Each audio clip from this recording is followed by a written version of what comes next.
నేను మీతోటి నా అనుభవాలు పంచుకుంటాను.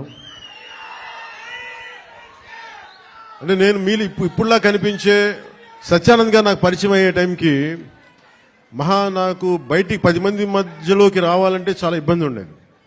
రూమ్లోంచి బయటికి రావాలంటే సిగ్గుపడిపోయాడు, ధైర్యం ఉండేది కాదు. కానీ లోపల చాలా ఆలోచించేవాడిని.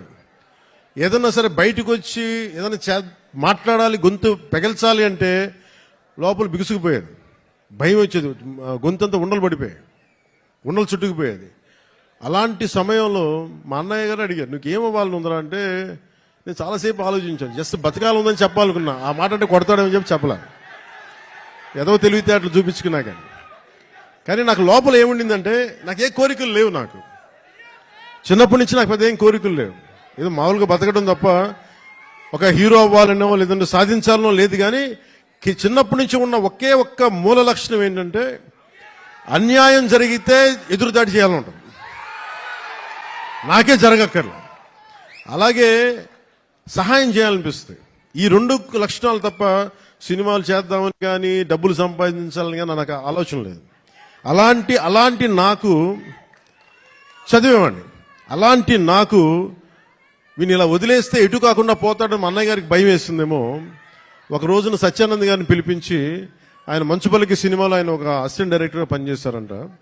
ఆయన పిలిపించి ఈయన ఢిల్లీ నేషనల్ స్కూల్ ఆఫ్ డ్రామాలో ఆయన అక్కడ చాలా పాల్గొని నేర్చుకుని ఆయన అలాంటి వ్యక్తిని తీసుకొచ్చి నాకు నన్ను ఆయనకి అప్పచెప్పి చేయమన్నారు.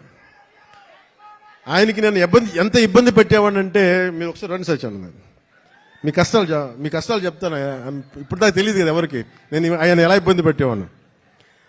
ఆయన వచ్చి కూర్చొని చాలా డైలాగులు చెప్పేవాళ్ళు. బాబు మీరు ఇలా చదవండి, ఇలా రాయండి అని చాలా పేపర్లు ఇచ్చేవాళ్ళు. నేను రూమ్లో తీసుకెళ్ళానండి. మనం ఒక పని చేద్దాం సార్, అలా బయటికి వెళ్దారండి అని చెప్పి, మా అన్నయ్య తిడతాడని చెప్పి బయటికి తీసుకెళ్ళి, సార్ రేపు చేద్దామండి, ఈరోజు కొంచెం అలవాటు చేసుకుందాం. మళ్ళీ ఈయన కూర్చోబెట్టి చాలా పెద్దగా మాట్లాడేస్తే నాకు సిగ్గు అనిపించేది, కొంచెం చెమటలు పట్టేస్తాయి. అలాంటి నెమ్మదికి ఈయన మభ్య పెడితే మెడ్రాస్లో చెన్నైలో పని జరగట్లా. ఒక 1 నెల రోజులు చూశారు. ఈయనకి అర్థమైపోయింది, ఈయన ఇక్కడే ఉంచితే వీడు ఏ పని వీడు చెయ్యకపోగా నన్ను కూడా చెడగొట్టేస్తాను భయం వేసింది అనుకుంటా. ఆయన ఏమనేవాళ్ళు చూస్తూ ఉండేవాళ్ళు.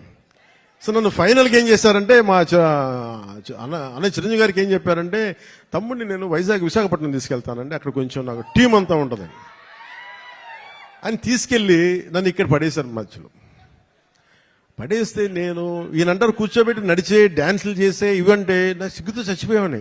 ఎలారా వీళ్ళందరూ యాక్టర్స్ అవుతారు, ఎలారా వీళ్ళందరూ చేస్తారు అనుకునేవాడిని. మరి మెల్లిగా నా చేత కొంచెం సిగ్గు, చిన్న మ్యూజిక్ ఫస్ట్ నాకు నేర్పించిందల్లా ప్రారంభించింది సరస్వతి నమస్తుభ్యం అనే ఒక ప్రార్థనతోటి నాకు నా నటనా శిక్షణ మొదలైంది. అందుకే సరస్వతి దేవికి అని నాకు ఈ రోజుకి గుర్తు. ఆయన సరస్వతి ప్రార్థన రోజు పొద్దున్నే చేయించి నాకు క్లాసెస్ పెట్టేవాళ్ళు, ప్రారంభించేవాళ్ళు.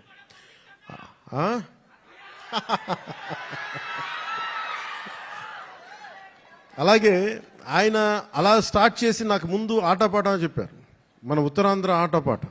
అవి నాకు చాలా ఇంట్రెస్ట్ వచ్చింది. మెల్లిగా ఆయన్ని చిన్న ఏమంటుంది పాముని ఏమంటుందని ఒక వైల్డ్ యానిమల్ని ట్రైన్ చేస్తారు చూసారా, అలా కొద్దిగా ట్రైన్ చేసి ఒక 2 అక్కడ దాకా తీసుకొచ్చాను నన్ను. అంటే నోట్లో నుంచి ఒక వాక్యం, అమ్మా ఇట్రా నాన్న నేను బయటికి వెళ్తున్నాను చెప్పడానికి కూడా నేను తటపాయించే నా వ్యక్తిత్వానికి ఒక 1.5 hour ఒక స్ట్రీట్ ప్లే చేయించిన గంత బై ద ఎండ్ ఆఫ్ 2 నెలలు. సో నన్ను అంత ట్రైన్ చేసి నేను నేర్చుకున్నది ఏంటంటే, నటన నేర్చుకోలేదు ఈయన దగ్గర, ధైర్యాన్ని నేర్చుకున్నాను ఈయన దగ్గర.